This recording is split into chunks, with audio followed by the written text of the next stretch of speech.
भाजप नेत्या तथा मंत्री पंकजा मुंडे यांचे सहाय्यक अनंत गर्जे यांच्या पत्नी डॉक्टर गौरी गर्जे यांनी आत्महत्या केल्याचं नुकतेच समोर आले आहे। या आत्महत्या प्रकरणावरून अनेक आरोप केले जात आहेत। असे असतानाही आता ही आत्महत्या नसून हत्या असल्याचा गंभीर आरोप गौरी गर्जेच्या कुटुंबियांकडून करण्यात येत आहे। गौरीचे 3 जणांनी मिळून गळा दाबून खून केला असा आरोप गौरी यांचे वडील अशोक पालवे यांनी केला।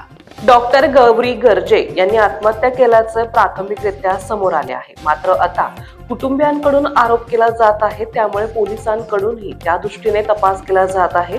या आरोपामुळे या प्रकरणाला एक वेगळी कलाटणी मिळाली आहे। डॉक्टर गौरी गर्जे यांनी काही दिवसांपूर्वी मुंबईतील वरळी स्थित आपल्या राहत्या घरी गळफास घेऊन आत्महत्या केली होती।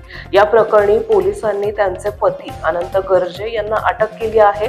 असे जरी असले तरी कुटुंबियांनी ही हत्या असल्याचं म्हटलं आहे। गौरीची आई अलकनंदा पालवे यांनी अनंत गर्जेला मिळालेल्या न्यायालयीन कोठडीवर संशय व्यक्त केला।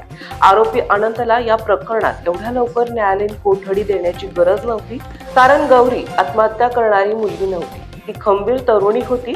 आरोपीला एवढ्या लवकर का न्यायालयीन कोठडी दिली असा सवाल त्यांनी व्यक्त केला। गौरी पालवे यांनी मुंबईच्या राहत्या घरी गळफास घेऊन आत्महत्या केली। या घटनेनंतर गौरीच्या माहेरच्या मंडळींनी तिच्या सासरच्या लोकांवर गंभीर आरोप केले आहेत। त्यानंतर पोलिसांनी अनंत गर्जे याला अटक केली। तपासात पोलिसांच्या हाती महत्त्वाचे सीसीटीव्ही फुटेज लागले आहे। एवढेच नाही तर अनंत गर्जेच्या शरीरावरती असलेल्या जखम यांच्याबाबत देखील महत्त्वाची माहिती समोर आली आहे। रॉयल जीपीएस, तुमचा मार्ग आमची जबाबदारी।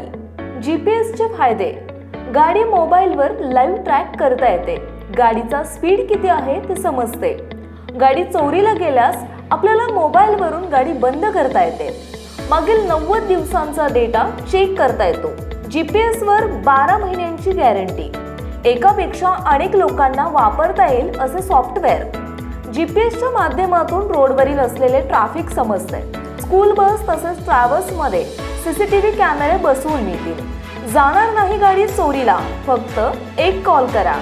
अधिक माहितीसाठी संपर्क महेश भंडारे 9096757544, गणेश धाबेकर 7775897073।